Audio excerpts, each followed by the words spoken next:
Good evening, everyone. We are live with Dr. Virendra Dhankar, who is a renowned expert in kidney issues and urology. A very warm welcome to you, sir. Thank you very much. So, guys, so we should wait for a few minutes to join more people. तो तब तक sir कुछ बताइए कैसे अभी जो pandemic चल रहा है उसमें हमें कैसे केयर करनी चाहिए अपनी किडनी की या और क्या जनरल प्रिकॉशंस लेने चाहिए अभी। पैंडेमिक में सबसे मेन प्रिकॉशन जैसे अपने prime minister mister Modi ji कहते हैं mask and social distancing, this are two main thing people should follow it. Disease गई नहीं है और जाने वाली भी नहीं है। बेस्ट तरीका यही है कि जितना मास्क पहनेंगे, सोशल डिस्टेंसिंग करेंगे, हैंड वॉश करेंगे, उतना ही अपने आप को बचाएंगे। There is still that no cure, so precaution is better than cure, saying perfectly fit होती है कोविड के, and we should take care because the prognosis of disease is variable. Young people are also dying and old people are also getting cured of it. So जितना prevent कर लो उतना better है, जितना precaution लोगे उतना अपने life को बचाओगे। 2020 का मकसद ये है till वैक्सीन आ जाए अपने आप को सेफ रखें। Okay, hello Gauri ji, people are joining in, sir. So viewers, please join in and ask your questions. We are live here to answer all your queries related with kidney problems or urology problems. So sir, तब तक मैं start करती हूँ। जो general issues होते हैं, kidney stones are very common, तो क्या रीजंस होते हैं या क्या सिम्टम्स होते हैं जिससे हम पता कर सकते हैं कि हाँ there kidney stones are forming in the body. Kidney stones very common है, खासकर coastal areas and north areas में। Basically climatic factors, hereditary, multifactorial disease है। There is no specific factor कि इसके वजह से ही होता है। So dietary, hereditary, environmental, chemical, ये सारे फैक्टर्स इन्वॉल्व होते हैं। क्योंकि देखा जाए कि घर में एक को होती है तो 4 लोग को नहीं होता kidney stone. So internal body की इनबिल्ट मैकेनिज्म पे भी डिपेंड करता है।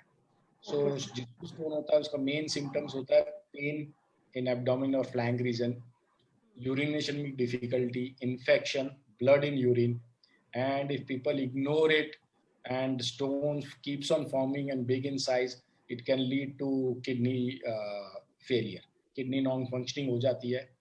जितने ज़्यादा छोटे स्टोन्स हो गए उतना पेन ज़्यादा करता है, तो पेशेंट जल्दी इन्वेस्टिगेट करा लेता है।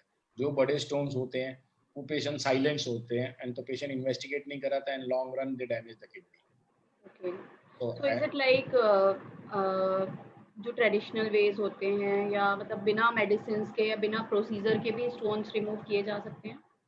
There is no such a medication. Stones जो small होते हैं, less than 6 mm stones जो होते हैं, body naturally tries to flush it out. कोई भी चीज अपने पैसेज में ऑब्स्ट्रक्ट करी होगी तो बॉडी का मैकेनिज्म होता है to generate the pressure and flush it out.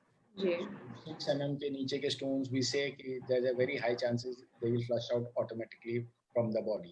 We give medicine to help the patient to get rid of the pain and to dilate the passage so that the stone comes out easily. There is no such medication neither in alternative treatment like Ayurvedic, allopathic, which directly goes and dissolve the stones. There are some kinds of stones, what we known as uric acid stones or cystine stones, which are dissolvable in the body by changing the internal characteristics of urine. The pH of urine is very important in these two kinds of stones. So we change the pH and the stones get dissolved and recurrence of stone is also prevented. These two types of stones are not seen on X-rays routinely. So the stones which are not seen on the X-ray needs to be investigated. The chemical analysis should be done of the stone and urine examination should be done to check for uric and cystine level. And if they are high, then probably we can prevent the formation of such kind of stones. So is it like that? हाँ, तो मैं यही पूछने जा रही थी कि ऐसा भी होता है क्या कि एक बार ही हो गया तो फिर वो रिकरेंस होता है, बॉडी की टेंडेंसी हो जाती है बार बार फॉर्म करने की stones? So what are the precautions we can take? जिसको एक बार स्टोन हो गया, we say that the 5% chances per year for reformation of stones. Okay. So इसमें जो precaution, best precaution is a glass of water every 45 minutes. Okay. You should have. So viewers, note it, a glass of water every 45 minutes. So keep yourself hydrated. This is the main point of the day, main tip of the evening. Yes, So of your course. urine should be always a straw color or water, like a water. If your urine is dark yellow, that suggests that urine is concentrated, you are dehydrated, and the stone formation tendency is more. Okay. So keep on hydrating yourself. The stone will get out flush in a small crystals, and Hmm. you will prevent a stone formation. Because if you see like in water, you should keep on dissolving the salt. It will get dissolved to a certain extent. After that, it start precipitating. Stones or Okay. crystals are like this in a body only. Hmm. There are no stones in our body. The unwanted chemicals are flushed to the urine systems. When the urine is concentrated, they get deposited together and form a clump of the stones. And once the nidus is formed, the stones keeps on growing regularly. So best way is don't try to get them come together and keep on flushing them. So taking a lot of water helps. Aim is to do white urine. जी, तो sir एक question है हमारे पास ज्योति किरण जी का कि उनकी mother की जो uric acid काफ़ी बढ़ा हुआ है और उनकी मेडिसिन भी चल रही है बट यूरिन काफ़ी कम आता है। उनकी जो मेडिसिन है ये फेबुक्सोस्टैट चल रही है 40 mg की। तो क्या आप सजेस्ट करते हैं इसमें? क्या करना चाहिए? तो उनका यूरिक यूरिक एसिड लगभग एसिड फैब्रिक एसिड आती है या 10.35 है। जाइलोरिक, तो इनको डोज बढ़ानी पड़ेगी मेडिसिन की। 80 मिलीग्राम की मेडिसिन कर लें इसको 40 की बजाय, and lot of water again. जी। सो पानी ज़्यादा पिए एंड प्रोटीन्स डाइट में कम करें। नॉन वेजिटेरियन है तो उसको अवॉइड करें एनिमल प्रोटीन्स को। वेजिटेरियन है तो दाल और ये सारी चीज़ प्रोटीन की इंटेक अपना कम कर दें। और बाकी चेक भी कराएं कि इनका यूरिक एसिड हाई क्यों है। Sometimes there are other medical conditions also which causes high uric acid. So एक बार वो इवेलुएट कर लें कि there is no other reason for a high uric acid. अगर वो नहीं है तो फेबुस्टैट लेते रहें, प्रोटीन डाइट में इंटेक कम रखें, पानी खूब ज़्यादा पिएं। और एक चीज़ मैं यहाँ पर मेंशन करना चाहूँगी कि जो बहुत बड़ा एक मिथ है, जो लोग बिना किसी से सलाह लिए, बिना कोई मेडिकल हेल्प के प्रोटीन से स्टार्ट कर देते हैं for weight loss. Just they go to gym and वो जिम ट्रेनर्स उनको बता देते हैं protein powder and all. Please please guys don't start that, क्योंकि वो आपकी बॉडी में आपकी किडनी को बहुत डैमेज करता है। किडनी को बहुत ओवर वर्क करना पड़ता है उसे फ्लश आउट करने के लिए। आई कैन अश्योर कि सर आपके पास भी शायद बहुत सारे पेशेंट्स आते होंगे, बहुत सारे लोगों को डायलिसिस पर जाना पड़ता है उस वजह से। तो Anything of please excess is harmful for the body. या तो वेट लॉस के लिए वो ब्लाइंडली ट्रस्ट ना करके please take professional help. Gym trainers are not the educated person for diet thing. Otherwise if they are suggesting just ask them उनका उनके पास कुछ सर्टिफिकेशन है आपको डाइट देने का या नहीं है।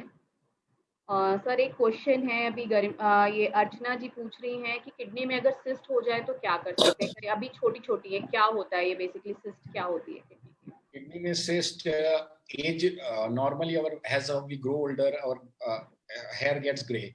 Similar way, one or two cyst forms in the kidney as our age increases. So one or two cyst at the age of 40, 45, 50 normal hai. Some people have a cyst in the kidney which is known as, if it is in the adult, it is known as adult dominated polycystic kidney disease. If there are multiple cysts in both the kidneys, and along with if the cysts are in liver and spleen, then it is a adult dominant polycystic kidney disease. This disease is familiar. It runs in the family, and it causes a hypertension at the age of 30, 35, and over the long run, it can damage the kidney. Okay, So so cyst high have some blood small pressure cyst का type of. एक reason kidney cyst भी हो सकता है। It's not always about the No, cyst tension, the has a stress. simple. Sorry sir. Simple cyst नहीं होता, multiple cyst kidney हो। हाँ, अगर मल्टीपल सिस्ट हैं तो they can lead to high BP also. The body tends to communicate with you, वो आपको बताने की कोशिश करती है कि आपको कुछ प्रॉब्लम है, जस्ट गेट इट चेक। तो सर ये जो सिस्ट होती है इनका ये, सिस्ट अगर फैमिली में रन कर रहा है तो okay, so Archana ji I hope आपको आपके क्वेश्चन का आंसर मिल गया है। सर ये जो सिस्ट होती हैं ये अगर सीनियर सिटीजन्स में होती हैं तो ये कितना इफेक्ट करती है? मतलब it's not like multiple cyst, अगर एक दो सिस्ट हैं तो। नहीं, सिस्ट के क्लासिफिकेशन होते हैं। What we known as kidney के कॉर्टेक्स में होती है, जी। एंड अगर इसमें कोई लाइनिंग नॉर्मल है और इसका अंदर का फ्लूइड क्लियर है तो इसको हम सिंपल सिस्ट कहते हैं। Simple cyst we don't see one और two in the kidney, we don't need to worry about it. they are grade 1 cyst, they can be just observed. If it is a very large cyst and it is causing a discomfort, then we need to tackle it. Otherwise, simple cyst can be left away. अगर cyst के अंदर wall partitions आ जाते हैं या उसके अंदर calcium जमा हो जाती है या infection जमा हो जाती है, then we could known as a grade 2, grade 3, grade 4 cyst होती है. So grade 4 cyst, high chances of malignancy. Grade 3 cyst, chances of malignancy need to be tackled. 2, you can observe it by doing it can lead to the cancer also.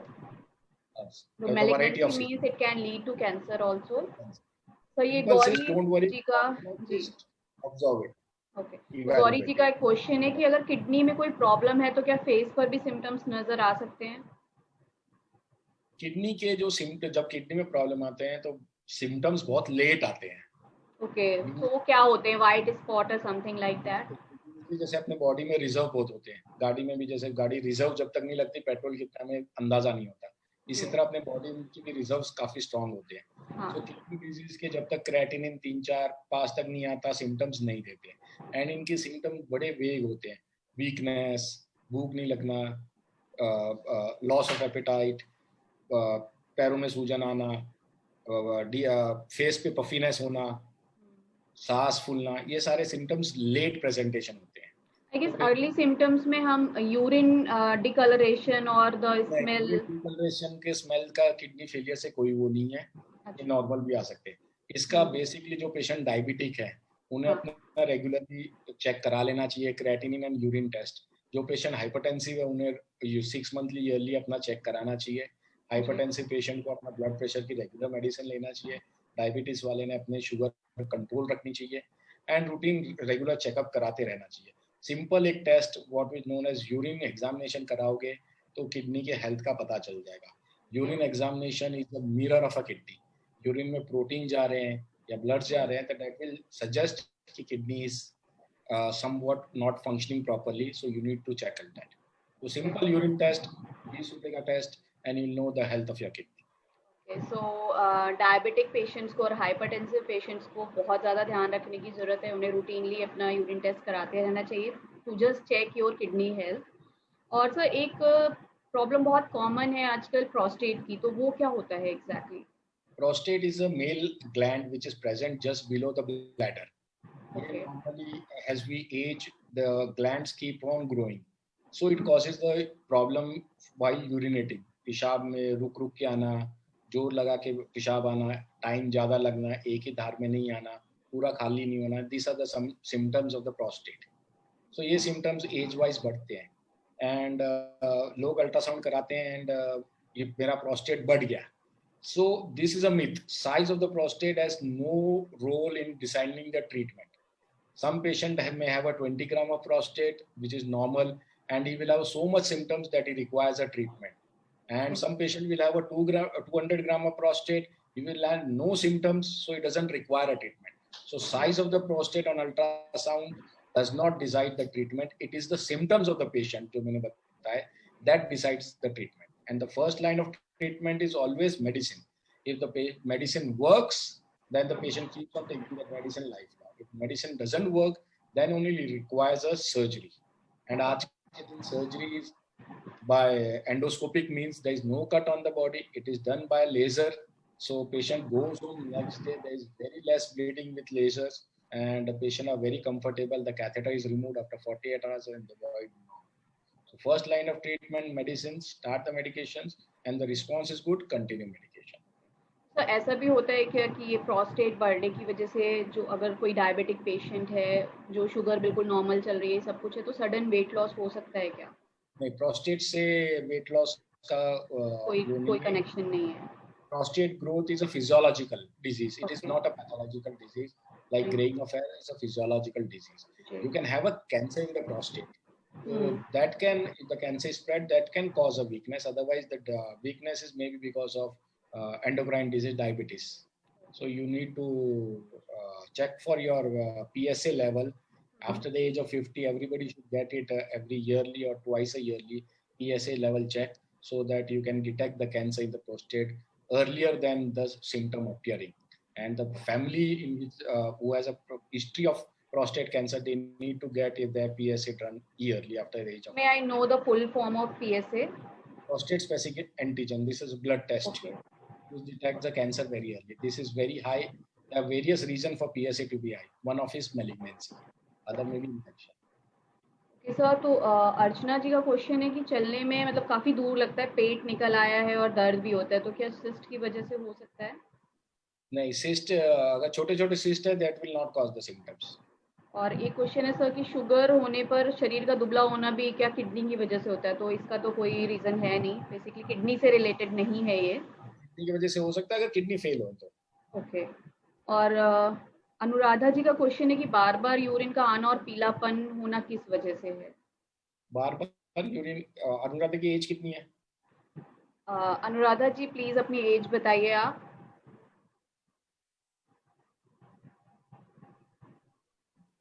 Bar bar urine आने के various कारण होते हैं. One of the reason is infection होता है. अगर पेशाब में साथ में जलन है तो इन्फेक्शन की वजह से हो सकता है. कई बार पेशेंट का रास्ते में रुकावट होती है तो पूरा यूरिन एम्प्टी नहीं करते, तो ब्लैडर में यूरिन जमा होता है, इसकी वजह से बार बार आने लगता है. तीसरा, age related bladder dynamics change हो जाते हैं. Bladder is a elastic organ, so with age is elasticity decreases, so sometime the bladder works more, what is known as a over active bladder. इसमें इनको पेशेंट को जल्दी जल्दी जाना पड़ता है, sometime they are not able to control their urine, तो rush करके जाना भी पड़ता है. बाथरूम से जाने यूरिन की लीकेज भी हो जाती है जिसको हम अर्जेंसी कहते हैं. So this is over active bladder भी हो सकता है. If there is no infection and bladder का रेसिडुअल यूरिन ज़्यादा नहीं है then it is mostly over active bladder. Urine phenomena, physiology of urine is very complex. It's always a mind related game also. So the patient is more stressed. Anuradha ji की age 30 years है sir. So she may have having overactive bladder if she goes Okay. frequently. So Anuradha ji आपका over active bladder हो सकता है, just get it check please. Color of urine depends upon your intake, hydration. Okay. That has nothing to do with the disease. जी. So एक और question है मनोज जी का कि अगर प्रोस्टेट की समस्या है तो क्या मेडिसिन लेनी चाहिए और क्या नहीं खाना चाहिए? Diet, there is no specific diet for the prostate. You can have everything for the prostate. Medicine depends upon the gland size. If the gland is less than 30 grams, then you need to take a alpha blockers. If the gland is more than 30 grams, you need to take two medication. One is alpha blocker, one is hormonal fight reductions. So if you need to know it, either you can take a tamsulosin or alfusin or silodosin if the gland is 30 gram less, and otherwise you can have a dutasteride along with it if the gland is more than 30 gram. Okay. So Manoj ji I guess आपको answer मिल गया है और आपने medicine का नाम आपने note कर लिया है.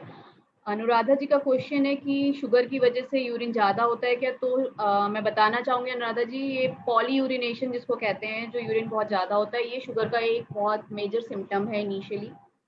तो यूरिन अगर ज़्यादा हो रहा है तो it may be one of the reason, sugar may be the one of reason. और एक और क्वेश्चन है कि सिगरेट पीने से भी यूरिन पीला होता है क्या?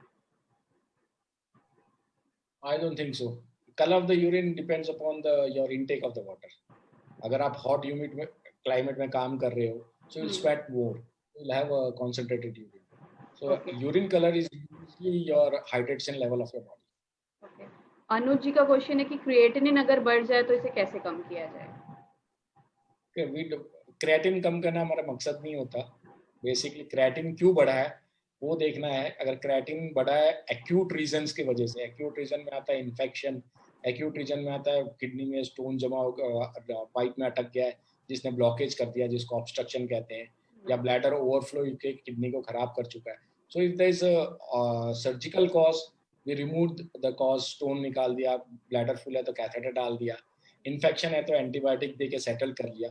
सो दिस आर एक्यूट कॉज. इनमें क्रिएटिनिन एक्यूट कॉज को दूर करोगे तो क्रिएटिनिन नॉर्मल अपने आप आ जाएगा. If it is a chronic rise of the creatinine, जो किडनी फेलियर जिसको हम कहते हैं बिकॉज ऑफ डायबिटिक, हाइपरटेंशन या वेरियस हेरिडिटरी डिजीज होती है या इम्यूनोलॉजिकल डिजीज होती है, उसमें जो क्रिएटिन हाई हो जाता है उसको रिवर्स नहीं कर सकते, उसकी स्पीड को रोक सकते हैं.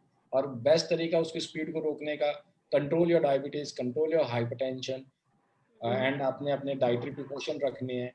डाइट अपना फॉलो करो, योर इनटेक आउटपुट को मेजर करो, ज़्यादा फ्लूइड ना लो, सॉल्ट कम करो, एंड ये डाइटरी प्रिकॉशंस करो, प्रोटीन लेस रखो. तो इस चीज़ से आपका क्रिएटिन की स्पीड स्लो हो जाएगी, रिवर्स कोई नहीं कर सकता. निधि जी का क्वेश्चन है कि अगर यूरिन में स्मेल आती है तो इसका क्या कॉज क्या हो सकता है स्मेल का? यूरिन में स्मेल आने का कॉज एक इन्फेक्शन हो सकता है, दैट ये can be one of the reason कि स्मेली यूरिन हो, हम्म, और एक बहुत कॉन्सेंट्रेटेड यूरिन होगा तब भी स्मेल आ सकती है। ओके। सो ज्योति किरण जी पूछ तो रही है कि इन्फेक्शन, वैसे उनकी मदर को यूरिन बहुत कम आता है, लेकिन जब तेज खांसी आती है या हंसती हैं अगर तेज तो अचानक से रिलीज हो जाता है कपड़ों में, तो ये किस वजह से है? ये जो this is known as stress incontinence, तो एज रिलेटेड या जैसे बॉडी ग्रो होती है अपने मसल वीक हो जाते हैं, जो कंट्रोल देते हैं जब आप यूरिन करते हैं तो ब्लैडर अपना नॉर्मली इलास्टिक ऑर्गन से होल्ड करता है, जब हम वॉइड करते हैं तो आउटलेट प्रेशर रिलीज होता है and we are able to void. जिनमें बिकॉज ऑफ एज और because of multiple child births या प्रोलॉन्ग लेबर की वजह से टिश्यू अपने जो कंट्रोल रहते हैं वो वीक हो जाते हैं, तो जब भी हम खांसते हैं या पोजीशन चेंज करते हैं, स्नीज करते हैं, तो इन पेट का प्रेशर बढ़ता है, वो प्रेशर ब्लैडर में ट्रांसमिट होता है एंड आउटलेट प्रेशर कम होने की वजह से यूरिन लीक हो जाता है। तो अगर थोड़ा सा क्वांटिटी में लीक हो रहा है तो एक्सरसाइज करके, जिसको हम कीगल एक्सरसाइज कहते लीगल हैं, एक्सरसाइज, राइट। पिलो रख के प्रेस करना, यूरिन प्रेशर लैटिन होल्ड जो है करना। तो आप प्रेशर अपने आउटलेट रेसिस्टेंट को इंक्रीज कीजिए, उससे फर्क पड़ेगा। अगर बहुत ज़्यादा लीकेज हो रहा है एंड ये कोई डिजीज नहीं है, डिजीज सोशली प्रॉब्लम है, सोशल प्रॉब्लम होने की वजह से पेशेंट बाहर जाना अवॉइड करता है एंड रूम में रिस्ट्रिक्ट रहता है, डिप्रेशन भी आ सकता है and if is leading active life then probably ज़्यादा सोशली डिस्टर्ब हो जाती है। और बहुत ज़्यादा है तो इसका एक सिंपल प्रोसीजर है जिसको हम डे केयर प्रोसीजर भी करते हैं। इसमें हमें एक टेप आती है, वो टेप आउटलेट वाला प्रेशर को सपोर्ट करने के लिए वहाँ रख देते हैं, उसके वजह से रेजिस्टेंस इंक्रीज हो जाता है, लीकेज कम हो जाता है। तो डे केयर प्रोसीजर है, छोटा सा प्रोसीजर है एंड 98% रिजल्ट है इसका, जिसको हम इनिशियली एक्सरसाइज से ये चीज कंट्रोल हो एक्सरसाइज सकती और है। मेडिसिन से ठीक हो जाती है। अगर माइल्ड प्रॉब्लम है, अगर मेजर प्रॉब्लम है तो बेस्ट ट्रीटमेंट है इसका सर्जरी करा लें। छोटा सा टेप है, इंडियन भी आती है, अमेरिकन भी आती है, अफोर्डेबल है तो अमेरिकन टेप लेना चाहिए। थोड़ा कॉस्ट इशू है तो इंडियन टेप से करा लेना चाहिए, दोनों के रिजल्ट सेम है। 98% आगे लीकेज बंद हो जाएगी, अगले दिन से ही बंद हो जाएगी। एक है प्रोसीजर, तो गॉल ब्लैडर में जो स्टोन्स होते हैं उनका भी किडनी से कुछ कनेक्शन होता है क्या? उनका कोई डाइटरी कनेक्ट किडनी से नहीं होता। गॉल ब्लैडर का स्टोन का ट्रीटमेंट ही एक है कि गॉल जी। ब्लैडर एंड तो उसको अनुज जी पूछ रहे हैं कि किडनी फेलियर की कंडीशन कब आती है और क्रेटिनिन की हाईएस्ट रेंज क्या है? there is no highest range, it all depends on the patient. I have seen the patient to the creatinine of 35, a young boy 24, and तो क्रेटिन कितना भी जा सकता है, क्रेटिन बॉडी रिजर्व मेंटेन करके उसको यूज, उनको सिम्टम जरूर होते हैं लेकिन वो मानते नहीं है, नौशिया, वॉमिटिंग, भूख नहीं लगना। हम्म, क्रेटिन कितना भी जा सकता है बट इतना ज़्यादा जाना नहीं चाहिए जितना क्रेटिन इन मीन्स बॉडी में पॉइजन जमा हो रही है, जहर जमा हो रहा है। तो ये लॉन्ग रन में अपने वेसल्स को अफेक्ट करता है, अपने हार्ट को अफेक्ट करता है, ब्रेन को भी अफेक्ट करता है। तो जितना ज़्यादा जाएगा उतने अपनी बॉडी खराब हो जाएगी। सो एक बार अगर किडनी नॉर्मली फेल हो गई, जिसको क्रॉनिक किडनी डिजीज कहते हैं, इसमें क्रेटिनिन स्लोली इंक्रीज करेगा, धीरे धीरे धीरे 4 लेवल तक ये बहुत स्लोली इंक्रीज करेगा। 4 के बाद, 4.5 के बाद ये स्पाइक आएगी, तो फिर उसके बाद स्पीड ज़्यादा बढ़ जाती है। तो किडनी जब फेल हो जाती है तो दो ही ट्रीटमेंट है, या तो डायलिसिस या फिर kidney transplant. Transplant, okay. Patient जो कहते हैं कि डायलिसिस नहीं कराना, डायलिसिस कराने से किडनी खराब हो जाती है, नहीं, डायलिसिस उसी में करते हैं जब किडनी खराब हो जाती है। तो अपने kidney is a filter of a body, जब फिल्टर खराब हो जाता है तो एक्सटर्नल फिल्टर से इंटरनल फिल्टर का काम लेते हैं, वही डायलिसिस होती है, उसमें पॉइजन निकालते हैं, बाकी नॉन वांटेड थिंग वापस अपने ब्लड में आ जाता है। तो तो ये यूरिक डायलिसिस एसिड और की वजह से भी वेट इंक्रीज होता है क्या? अगर यूरिक यूरिक एसिड एसिड की बढ़ा वजह हुआ है तो वेट से बट इसका? ये सारी कोई संबंध नहीं है, मेटाबॉलिक डिजीज है सारी। ओबेसिटी, जो मोटापा होगा तो बहुत सी चीज साथ में आती है। हाँ, so best definitely. Is dietary, आपने हेल्दी लाइफस्टाइल जियो, एक्सरसाइज करो, बॉडी को फिट रखो तो बहुत सारी डिजीज नहीं आती। ये तो metabolic basically abnormality you have to increase your immunity, जो अभी भी कोरोना में हम बहुत ज़्यादा फॉलो कर रहे हैं। Increase your immunity, keep yourself active and keep yourself hydrated, that is very important for kidney health at least. Take your expert advice on diet to keep Thank it you. under control. So for diet thing, you can connect with me, guys. You can drop your questions, and I'll try to answer each and every question related with diet. और sir, एक question है लखनऊ से कि रश्मि जी हैं, उनका बेटा 16 साल का है और उनको जब भी यूरिन आता है उसे खासकर सुबह तो बहुत स्मेल आता है, तो ये कोई प्रॉब्लम तो नहीं है? इन्फेक्शन नहीं है तो कोई स्मेल यूरिन का कोई प्रॉब्लम नहीं है। तो इन्फेक्शन रिमूव इन्फेक्शन करके बेसिकली हम वैसे ही डिटेक्ट कर सकते हैं यूरिन टेस्ट से? एग्जाम और विटामिन सी गोली ले लें। अगर ज़्यादा स्मेल आ रहा है तो विटामिन सी यूज कर सकते हैं। तो विटामिन सी हम यूज कर सकते हैं, but so that will be safe? हाँ, इम्यूनिटी ज़्यादा बढ़ जाती है तो हाँ। आजकल ले ले तो ऑलवेज बेटर है। सर, तो अभी कोरोना के टाइम में, पेंडेमिक के टाइम में क्या करना चाहिए? अगर इन जनरल मैं बात करती हूँ किडनी हेल्थ की, तो हाइड्रेशन के अलावा और क्या प्रिकॉशंस हमें लेने चाहिए, क्या करना चाहिए? आशीष जी का भी सवाल है, how to protect our kidneys? How to protect our kidney? Keep your body hydrated, तो take a hydration is the key. less of salt, hmm. exercise, and a healthy and a balanced diet. And if you have a disease, take a regular medication, control your disease, hypertension, and avoid a stress in life okay. to keep your everything. Rest is exercise, balanced diet, hydration, तो एक and question get your है, हाँ, गौरी जी का एक question है कि कोई भी फ्रूट्स के सीड खाने से भी स्टोन का चांसेस होते हैं क्या, लाइक टोमेटो सीड्स और brinjal seeds? This is a myth और truth? It is a myth. Seed में कोई स्टोन नहीं बनाती। Is basically it is a multifactorial reason for kidney stone formation. हम खाना सब घर पे वही खाते हैं, लेकिन एक तो स्टोन बनता है बिकॉज अपने बॉडी में केमिकल स्टोन इनिबिटर्स भी होते हैं। जो भी जितने भी सिट्रस फूड्स हैं they all stop forming the stone. So अपने डाइट में सिट्रस फूड ज्यादा करें। एंड यूजली कैल्शियम आप कम लोगे तो ऑक्सलेट स्टोन बढ़ा दोगे, ऑक्सलेट कम लोगे तो कैल्शियम स्टोन बन जाएगा। तो it is always a balance diet. We never say कि ये चीज मत खाओ स्टोन में, क्योंकि आप कैल्शियम अगर बिल्कुल जीरो कर दोगे तो ऑक्सलेट के स्टोन बन जाएंगे, फॉस्फेट के स्टोन बन जाएंगे, एंड बॉडी में क्या ऑस्टियोपोरोसिस आ जाएगा, बोन वीक हो जाएंगे।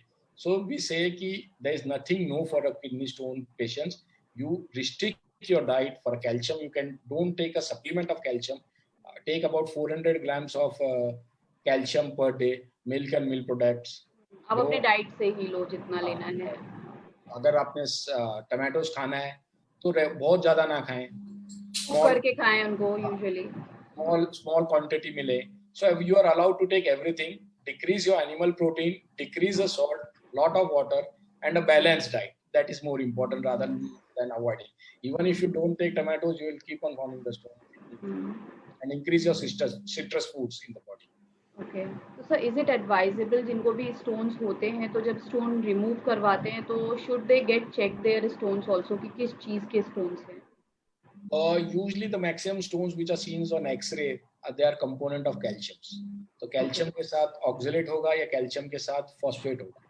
तो कैल्शियम स्टोन ज्यादा चेक करा के कोई बेनिफिट नहीं होता। The stones which are not seen on X-ray definitely they need to be checked very well. बहुत से लैब स्टोन चेक अच्छी तरह नहीं करते, तो पैरामीटर्स नहीं मिलते। सो एक अच्छी लैब होना जरूरी है चेक कराने के लिए। चेक कराने के बाद आपने उस हिसाब से प्रिकॉशन लेने हैं। तो कैल्शियम डाइटरी प्रिकॉशन रखो, कैल्शियम कम रखो, जो मैंने बताया जनरलाइज प्रिकॉशन रखो। कुछ ज़्यादा होते हैं तो we put on the medication for about 2 years so that incidence of the stone formation decreases, but zero नहीं होते, जरूर डिक्रीज होते हैं। 5% नॉर्मली फॉर्म होते हैं तो 2% पे आ जाएंगे। अगर किसी को लाइक बोन इशू है, बोन हेल्थ इशू है और उसको कैल्शियम सप्लीमेंट्स प्रिस्क्राइब किए गए हैं और उसको स्टोन्स की भी प्रॉब्लम है, तो वो क्या? जिसको अगर बोन इशू है we have to see which is options weigh करना है। अगर बोन ज्यादा ही वीक है then definitely stone problem is less compare to a fracture problem. So they can have a calcium supplements and injections. ये सबको लेने से नहीं बनता, but bone health is also important, so they can have it. तो और क्या आप बताना चाहेंगे हमारे व्यूवर्स को, अगर कुछ और मैसेज देना है कि किडनी या यूरोलॉजी में कैसे वो खुद को हेल्दी रख सकते हैं, हाइड्रेशन और? आयुर्वेदिक हमने बहुत से पेशेंट देखे हैं किडनी जिनके फेल हो जाते हैं।